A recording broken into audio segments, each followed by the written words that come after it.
TV Harian Nasional adalah media yang mengangkat dan menyajikan perkembangan seputar politik dan hukum, ekonomi, pariwisata, pendidikan dan budaya, serta pertanian dan perkebunan.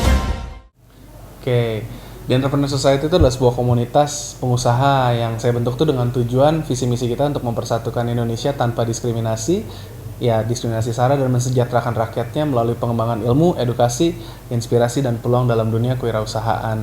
Nah, ini komunitas sudah mulai berdiri dari tahun 2017, sebenarnya sudah dari sebelum-sebelumnya juga kita sering ngumpul-ngumpul, cuman memang kita baru mulai akhirnya per tahun 2018 kita pakai bendera lah, kita punya nama di Entrepreneur Society, dan tujuannya tuh supaya kita bisa bertemu, kenalan teman-teman, karena saya dulu copy paste dari saya punya bisnis waktu saya di rantau di Australia 2003 sampai 2015-an terakhir, itu saya bikin komunitas anak rantau, dan dari situ saya bisa terjun untuk bikin beberapa unit bisnis dari jualan kartu telepon, day trip, broker kos-kosan, sampai akhirnya bisa punya kosan sendiri, sampai akhirnya bisa ya berkembang lah kira-kira sampai situ. Terus sampai ada pengembangan selanjutnya. Nah, saya pikir di Indonesia tuh perlu komunitas seperti ini untuk supaya bisa saling berkolaborasi. Nah, justru kalau kita ngelihat pada saat di era pandemi seperti ini, di era 2020, di era 2021 kemarin, itu kan banyak sekali teman-teman tuh yang dari komunitas yang teriak juga, yang bilang katanya nih gimana nih, penjualannya pada turun, omsetnya semua pada jeblok, terus habis itu kayak di mall, ya banyak mall yang di Jakarta tuh semua di shutdown, ditutup gitu ya, dan justru karena kita punya power dari komunitas, kita punya teman-teman yang bisa saling dukung, saling bantu, akhirnya kita bisa sama-sama saling membagikan peluang-peluang yang ada gitu loh. Di awal Maret 2020 itu saya kan banyak yang ngomong setelah mulai lockdown, banyak yang dengar katanya ini susah. Saya ngeliat juga ada travel agent juga kan yang kehilangan pokoknya omsetnya semua, IO semuanya kehilangan omsetnya. Mereka nggak bisa kerja, mereka nggak bisa bikin apa-apa, travel nggak bisa keluar sama sekali.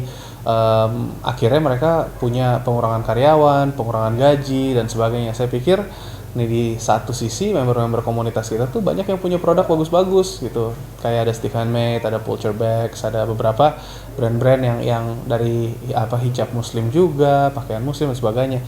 Cuman mereka semua lagi krisis nih, gimana cara jualannya. Nah, di satu sisi banyak orang yang sedang mencari peluang, perlu penghasilan tambahan, perlu apa segala macam. Akhirnya saya pertemukan dengan bikin yang namanya Elite Dropship dulu. Kita cuma jalan sampai 6 batch saja, karena itu tujuannya itu untuk ngebantu orang-orang supaya mereka bisa mendapatkan pendapatan tambahan. Jadi kalau misalkan saya bilang di krisis ya, di setiap krisis itu pasti ada peluang, tinggal kita mau nggak nyari gitu loh. Gimana caranya kita bisa melihat peluang-peluang tersebut. Peluangnya nggak hilang, cuman bergeser aja. Ya, kita sekarang mesti bisa mulai melihat ke dunia digital gitu istilahnya. Peluang yang dulu mungkin biasanya jualannya kayak di pasar Tanah Abang, itu kan semua tuh udah pada mulai tutup, terus habis itu bukanya cuma gantian, ganjil genap atau selang-seling. Nah, itu orang-orang juga pada takut untuk ada kerumunan, orang-orang takut untuk ngumpul, untuk ke mall segala macam. Justru gimana caranya supaya kita bisa transisi. Nah, yang member-member kita banyak yang survive karena mereka mulai transisi ke dunia digital. Nah, kalau kita ngelihat seperti itu, jadi sebenarnya yang tadi seperti saya bilang, di setiap krisis itu ada peluangnya hanya bergeser.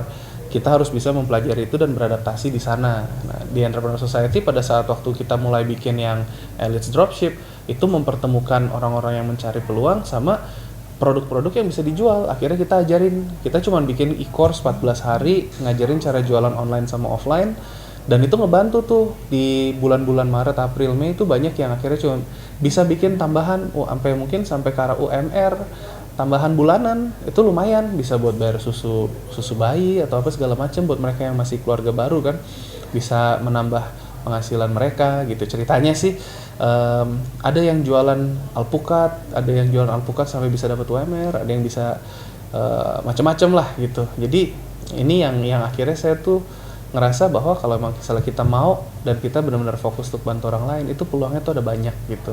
Nah, itulah esensi dari The Entrepreneur Society itu sendiri, kenapa itu didirikan, supaya kita bisa menyebarluaskan ini. Dan bayangin kalau misalkan kita bisa ngembangin komunitas ini sampai nasional ya, dari Sabang sampai Merauke kita bisa punya teman, dan kita teman ini bukan teman yang cuma mau ngambil keuntungan, bukan cuma teman yang pengen ngecuan atau mau ngeciak, bahkan mau ngebohongin satu dengan yang lain, menipu gitu, tapi sama-sama mau bekerja keras, mau membangun, berkolaborasi. Itu saya yakin kita pasti bisa jadi negara yang sangat-sangat kuat sih gitu loh. Indonesia tuh perlu sebuah komunitas dengan kurikulum yang jelas yang bisa ngebantu para pengusahanya untuk berkembang gitu.